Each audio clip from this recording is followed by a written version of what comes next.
Welcome to Sanatan Gyan.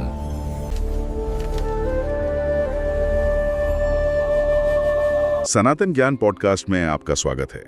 आज हम श्रीमद् भागवतम से एक बहुत ही दिलचस्प कहानी पर बात करने वाले हैं। जी बिल्कुल। ये उस समय की बात है जब धरती ने अनाज देना बंद कर दिया था और प्रजा जो थी वो भूख से तड़प रही थी। और उनके राजा महाराज पृथु ने जो किया वो आज के लीडर्स के लिए एक एक केस स्टडी जैसा है। हाँ, ये कहानी सिर्फ एक पुराने ग्रंथ का कोई किस्सा नहीं है, बल्कि ये लीडरशिप, रिसोर्स मैनेजमेंट और प्रकृति के साथ हमारे रिश्ते पर एक बहुत जबरदस्त कमेंट्री है। ये उस सवाल का जवाब देती है कि एक लीडर तब क्या करता है जब पूरा सिस्टम ही एक तरह से उसके खिलाफ हो जाए, जब जमीन ही फल देने से मना कर दे। तो कहानी शुरू होती है महाराज पृथु के राज्याभिषेक से, है ना? जी। उन्हें राजा बनाया ही गया था कि उन्होंने देखा कि लोग भूख से बिल्कुल बेहाल हैं, उनके शरीर सूखकर कांटा हो गए थे। ऐसा लग रहा था मानो पूरी मानवता ही खत्म होने की कगार पर है। और यहाँ ये समझना जरूरी है कि महाराज पृथु कोई आम राजा नहीं थे। उन्हें भगवान विष्णु का अंशावतार माना जाता है। अंशावतार? हाँ, मतलब आसान भाषा में कहें तो उनमें शासन करने और व्यवस्था बनाने की जो दैवी शक्ति है उसका एक अंश पहले से मौजूद था। उन्हें इस दुनिया में एक खास मकसद से भेजा गया था, बिगड़ी हुई व्यवस्था को ठीक करने के लिए। अच्छा, तो ये कहानी सिर्फ एक गुस्से वाले राजा के बारे में तो नहीं होगी। मुझे इसमें ये लीडरशिप और रिसोर्स मैनेजमेंट वाला एंगल ज्यादा दिख रहा है। क्या मैं सही समझ रहा हूँ? बिल्कुल, आपने सही नस पकड़ी है।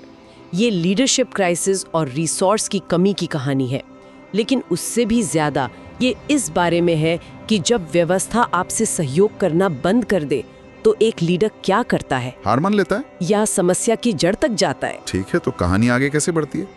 भूखी प्यासी प्रजा अपने नए राजा के पास पहुंचती है। हाँ, और वो बड़ी मार्मिक बात कहते हैं। वो कहते हैं, राजन, हम भूख की आग में अंदर ही अंदर जलकर खोखले हो रहे हैं, ठीक वैसे ही जैसे कोई पेड़ अंदर लगी आग से सूख जाता है।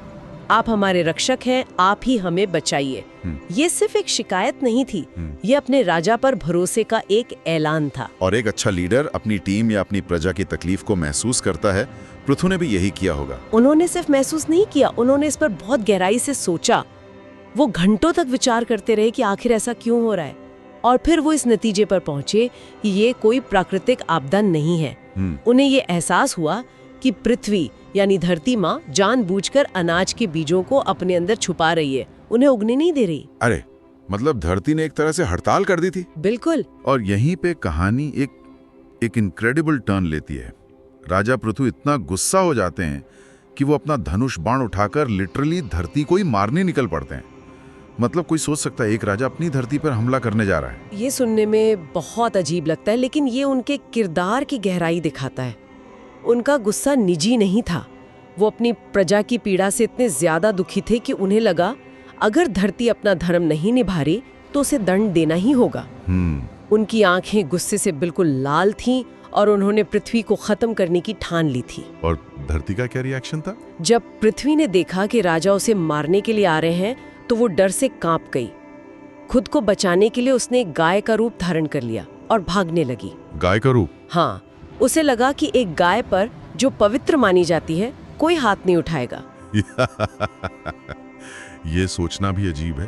पूरी पृथ्वी एक गाय बन गई है और राजा उसके पीछे धनुष लेकर भाग रहा है। ये तो किसी डिवाइन एक्शन मूवी का सीन लगता है। लगता तो है, लेकिन जाहिर है इसका मतलब बहुत गहरा होगा। बिल्कुल, ये सिर्फ एक चमत्कारी घटना नहीं है, ये इस कहानी का सबसे जरूरी फिलोसॉफिकल पॉइंट है। गाय का रूप लेना एक संदेश था, लेकिन उस समय राजा पृथु इतने क्रोध में थे कि उन्होंने संदेश को नहीं देखा। वो बस पीछा करते रहे। हाँ, वो बस उस गाय रूपी पृथ्वी का पीछा करते रहे। और ये कोई आम पीछा नहीं था। ऐसा बताया गया है कि वो गाय रूपी पृथ्वी हर लोक में हर दिशा में भागी, स्वर्ग और पाताल के बीच। लेकिन वो जहां भी गई महाराज पृथु अपने धनुष बाण के साथ वहां मौजूद थे।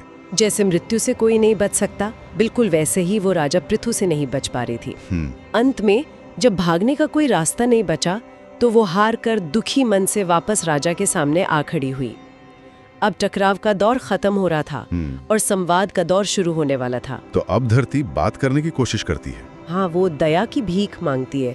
वो कहते हैं, आप तो धर्म को जानने वाले हैं, शरणागत के रक्षक हैं, मैं एक स्त्री हूँ, मैंने कोई पाप नहीं किया, फिर आप मुझे क्यों मारना चाहते हैं? वो तर्क देती है। हाँ, वो तर्क देती है कि एक पापी स्त्री पर भी कोई हाथ नहीं उठाता, तो आप जैसे दयालु राजा ऐसा कैसे कर सकते हैं? वो एक और बहुत दमदार तर्क देती है। वो कहती है, मैं एक नाव की तरह हूँ जिस पर सारी दुनिया टिकी है, अगर आप मुझे ही तोड़ देंगे तो आप और आपकी प्रजा इस भवसागर में डूबने से कैसे बचेंगे? ये तो एक तरह से ब्लैकमेल जैसा है। एक तरह से, हाँ। लेकिन राजा पृथु का गुस्सा शांत नहीं हुआ। वो उसके तर्कों को खारिज कर देते हैं। वो कहते हैं, हे पृथ्वी, तुमने मेरी आज्ञा का उल्लंघन किया है। अच्छा। तुम यज्ञों में अपना हिस्सा तो लेती हो, लेकिन बदले में अनाज नहीं देती। तुम घास खाती हो पर दूध नहीं दे रही, इसलिए तुम्हें सजा मिलनी ही चाहिए। यहाँ पर राइट्स वर्सेस रिस्पॉन्सिबिलिटी का मुद्दा उठाया जा रहा है। बिल्कुल, अगर तुम अपने अधिकार ले रही हो तो तुम्हें अपनी जिम्मेदारी भी निभानी होगी। बिल्कुल। और फिर राजा पृथु एक बहुत ही कठोर सिद्धांत बताते हैं। वो कहते हैं, कोई भी, चाहे वो पुरुष हो, स्त्री हो या कोई और, अगर वो सिर्फ अपना पेट भरता है और दूसरों पर दया नहीं करता, तो राजा को उसे दंड देने का अधिकार है। अरे बाप रे। और ऐसे स्वार्थी जीव को मारना असल में हिंसा नहीं कहलाता। ये एक शासक का सबसे कठोर रूप है, जहां वो व्यवस्था बनाए रखने के लिए किसी भी हद तक जाने को तैयार है। जब पृथ्वी ने देखा कि राजा यमराज की तरह अड़े हुए हैं और कोई भी तर्क सुनने को तैयार नहीं है, तब क्या हुआ? तब उसने पूरी तरह से सरेंडर कर दिया।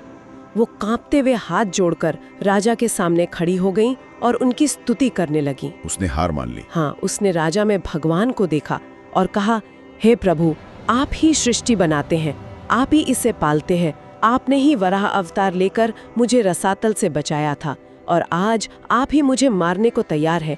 आपकी लीला को मैं अपनी छोटी बुद्धि से नहीं समझ सकती। तो ये सरेंडर ही टर्निंग पॉइंट है। अब तक जो टकराव था वो अब सहयोग की तरफ मुड़ेगा। और मुझे लगता है कि आज के कॉर्पोरेट वर्ल्ड से लेकर जियोपॉलिटिक्स तक सबसे बड़ी सीख यहीं छिपी है। आपने बिल्कुल सही पकड़ा। और इसी सरेंडर के बाद असली ज्ञान सामने आता है। पृथ्वी के गाय बनने का जो रहस्य था वो अब खुलता है। मैं इसी का इंतजार कर रहा था। ये गाय वाला रूपक आखिर है क्या?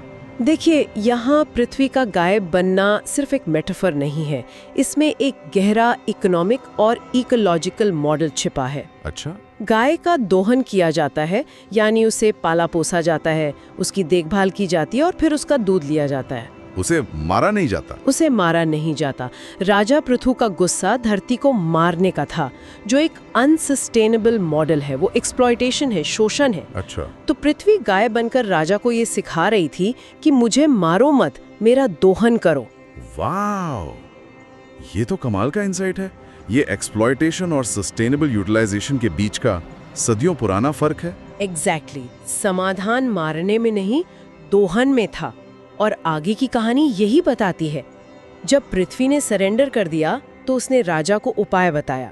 उसने कहा, आप एक बछड़ा लाइए ताकि मेरे अंदर वात्सल्य जागे और मैं दूध दे सकूं, और जमीन को समतल कीजिए ताकि बारिश का पानी बेकार न बहे। तो फिर राजा पृथु ने क्या किया? उन्होंने स्वयंभू मनु को बछड़ा बनाया और अपने हाथों से पृथ्वी रूपी गाय से सभी जरूरी औषधियों, रत्नों और अन्नों का दोहन किया।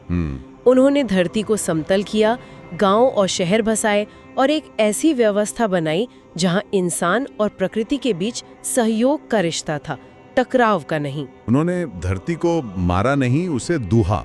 बिल्कुल। ये कहानी वाकई बहुत शक्तिशाली है। तो अगर हम आज के संदर्भ में देखें तो इससे क्या प्रैक्टिकल टेकअवेज निकलते हैं? मेरे लिए तो सबसे बड़ी सीख वो दोहन और शोषण वाली ही है। वो सबसे गहरी सीख है। पहला टेकअवे तो लीडरशिप पर है। एक सच्चा लीडर एसी कमरे में बैठकर सिर्फ रिपोर्ट नहीं पढ़ता, वो जमीन पर उतरता है, अपनी प्रजा के दर्द को अपना दर्द समझता है और समस्या की जड़ पर वार करता है। हाँ, भले ही इसके लिए उसे कठोर निर्णय क्यों न लेने पड़े। और दूसरा टेकअवे प्रकृति के साथ हमारे रिश्ते को लेकर है। हम अक्सर धरती को एक निर्जीव चीज, एक कमोडिटी की तरह देखते हैं, जिसे हम खोद सकते हैं, काट सकते हैं, बेच सकते हैं। सही बात है। ये कहानी याद दिलाती है कि प्रकृति एक जीवित इकाई है। अगर हम उसका पोषण करेंगे तभी वो हमारा पोषण करेगी। ये एक टू वे रिलेशनशिप है। तीसरा टेकअवे जो आपने पहले भी पकड़ा था, वो है अधिकार और कर्तव्य का संतुलन। राजा पृथु का तर्क था कि अगर तुम सिस्टम से कुछ ले रहे हो, यज्ञ का हिस्सा, तो तुम्हें सिस्टम को कुछ देना भी होगा। अन्न। ये बात हर कंपनी, हर परिवार और हर देश पर लागू होती है ना? बिल्कुल। बिना जिम्मेदारी के अधिकार अराजकता ही पैदा करते हैं। और शायद चौथा और आखिरी टेकअवे ये है कि हर बड़े संकट का हल अंत में सहयोग से ही निकलता है। राजा पृथु का गुस्सा जरूरी था। उसने पृथ्वी को बातचीत की मेज पर आने के लिए मजबूर किया। लेकिन असली समाधान तब निकला जब दोनों ने मिलकर काम किया, जब टकराव सहयोग में बदला। बिल्कुल। राजा का गुस्सा एक शॉक ट्रीटमेंट जैसा था, लेकिन इलाज सहयोग से ही हुआ। उनका अंतिम लक्ष्य विनाश नहीं, बल्कि व्यवस्था को फिर से स्थापित करना था। तो इस पूरी चर्चा को अगर समेटना हो तो ये कहानी हमें एक लीडर की यात्रा दिखाती है। एक ऐसा लीडर जो पहले गुस्से और बल का प्रयोग करता है, लेकिन अंत में ज्ञान और सहयोग के रास्ते पर चलकर सफलता पाता है। वो एक डिस्ट्रॉयर के रूप में शुरू करता है, लेकिन एक नर्चरर के रूप में सफल होता है। बहुत सुंदर तरीके से कहा आपने। ये कहानी हमें याद दिलाती है कि जब इरादे नेक हों और कर्तव्य सबसे ऊपर हो, तो सबसे मुश्किल हालात पर भी काबू पाया जा सकता है। ये सिर्फ एक राजा और धरती की कहानी नहीं, बल्कि हर उस इंसान की कहानी है जो अपने जीवन में, अपनी संस्था में या अपने समाज में व्यवस्था और समृद्धि लाना चाहता है। ये वाकई सोचने वाली बात है। आज की इस चर्चा से एक आखिरी विचार मेरे मन में आ रहा है। बताइए। हम अक्सर अपने लीडर्स से, अपनी सरकारों से ये उम्मीद करते हैं कि वो हमारी सारी समस्याओं को हल कर दें। लेकिन ये कहानी एक अलग नजरिया देती है। यहाँ पृथ्वी यानी हमारा सिस्टम, हमारे रिसोर्स, हमारी टीम खुद राजा को सिखा रही है कि समस्या का हल क्या है। सही बात है। वो गाय बनकर उसे एक नया रास्ता दिखा रही है। तो शायद हम सबके लिए सोचने वाली बात यह है कि जब हमारे सिस्टम में कोई प्रॉब्लम आती है, तो क्या हम उसे सुनने की कोशिश करते हैं या सिर्फ अपना धनुष बाण उठाकर उस पर हमला करने को तैयार हो जाते हैं?